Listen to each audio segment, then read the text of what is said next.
All right, well, let's turn our attention to the happiest place in Colorado, the Buffaloes and their football team, the Dow Ward Center, Oh, the boy. Championship Center. Every building has a name, and none of those buildings have a head coach. I mean, there isn't a lot to say. I have a few thoughts, but last night CU played basketball against USC.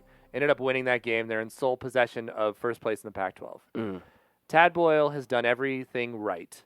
He has been the coach now for a decade, and this may be the best team he's had. Like, they are the 18th seed right now. They're battling for a top 4 seed.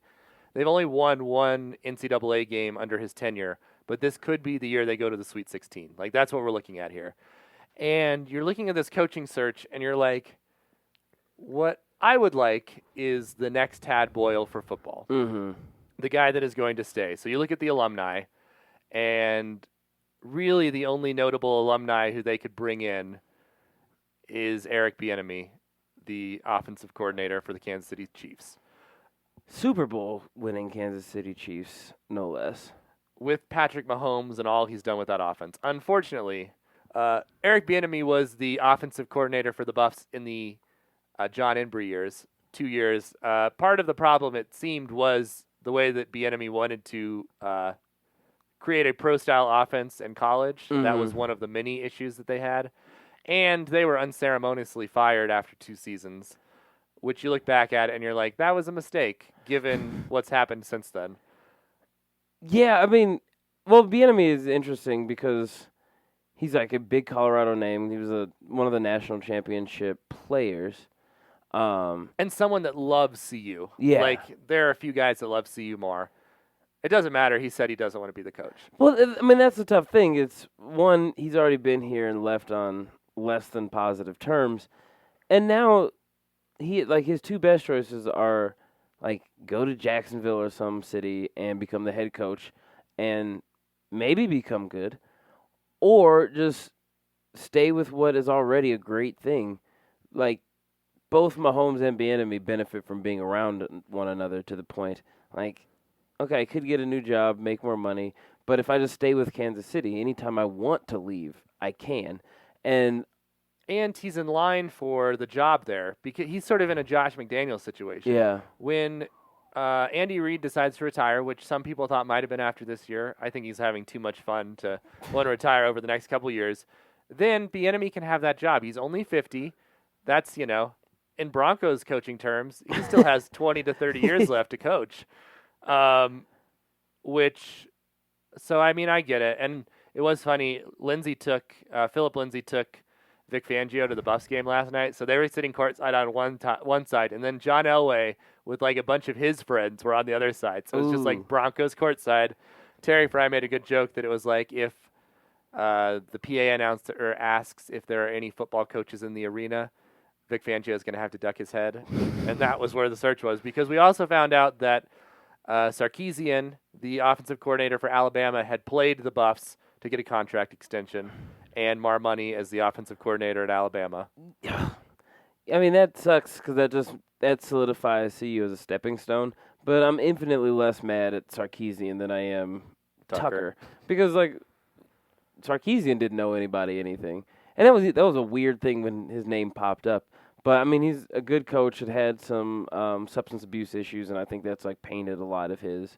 And it was at USC where he was successful, so Pac-12 recruiting. Yeah, that would have been cool. I don't know. Do you give the head coach, the full-time head coach job to part-time or interim head coach Darren Cheverini, just because at this point he's the guy who wants to stick around? And at some point, if you wait too long, then it kind of like burns him too. Yeah, I mean, I think at this point, because the other big name was Troy Calhoun, who is the best football coach in the state up at Air Force. And I don't know. We don't know. It seems that he was at one point maybe offered the job, according to some reporting. Yeah. Vic Lombardi tweeted about that yesterday. But we don't know if he was actually offered it or if it was just conversation. And then he was rude to a bunch of reporters about whether he was going to take the CU job. And it seems like that has fizzled out because CU is now looking at other candidates. So to me, and Calhoun's, the big drawback against him was would he be able to recruit the big names that they need? Yeah. Cheverini has been lauded for his recruiting, and they had a top 40 recruiting class this year. If you keep him, you might be able to keep a lot of those guys. And to me, that seems worth it for the year. You say Cheverini's the guy for the year. If we get into John Embry territory and he loses all but 1 or 2 games, we're going to reevaluate this in November when everybody is looking for coaches and we can compete with all these other coaches. But yeah, to me, that's the right move because the problem is if you do anything else and you screw this up, you're stuck with these guys for 3 years. There is no pressure on just keeping Cheverini for the rest of the year if it doesn't work out. Yeah. And I mean, this year kind of feels like a wash. Well, one, you hope that the basketball team achieves to the point that there's no expectations on the football team. And I mean, you have to rebuild integrity and loyalty. There's not going to be nearly as many expectations as Buffs fans had even last year. They just want, I think, a few good emotional games, ones where they fight hard, and that's a good scapegoat. It's like, well, our coach spurned us, so yes, the team doesn't look good. I think the stakes won't ever be lower if you want to maintain a competitive football team. Let the guy who's been on the squad for 20, 30 years at this point? He's been in and out, but yeah. Yeah. I mean, just a well-known face and a guy who you can trust that he's not going to – I don't think Eastern Carolina is going to be able to, slide in and be like, hey, here's some money, come play with us and wherever Eastern Carolina is.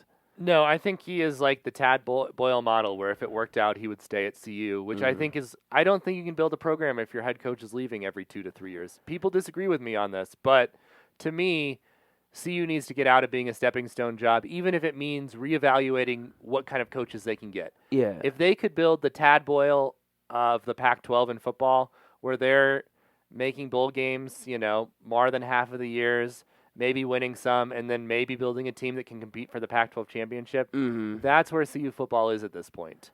The one thing that makes me sad is that I've been waiting 10 years for CU to return to Colorado State to redeem when the CSU students got to storm the field at Folsom my freshman year, and it's looking like we're not going to win that game. I mean, CSU's got on the radar, but with their new coach and the dudeliness energy he brings, I think CU still has a more talented football team. It just matters how they get coached. It'd be interesting. When I was in Fort Collins, I did walk to the stadium, and it's a very conveniently placed stadium. I would love to live in those villages and just walk on over. That was the whole thing. We need an on-field stadium, and we know the guy that makes hot chocolate up at CSU. So if we end up going to that game, we'll be set. It would be early September. It would be quite off-putting to have. I don't know. I could see that game being at 9 p.m. Oh, true that. Yeah, it is cool that basketball is taking a front and center. In the CU universe, anyway. Yeah, and I think, the main problem is it is cool. It's just the money is behind the football team, and so that will always be CU's first sport as long as we have the boosters that we have up in Boulder. And I hope that they are pressuring Rick George at this point to just stay the course with Cheverini because I don't think there's a better option out there right now. No. You don't want to look desperate. No. So that's it for the Denverse this week. I'm Derek. I'm Quinn. We'll see you next time. Peace.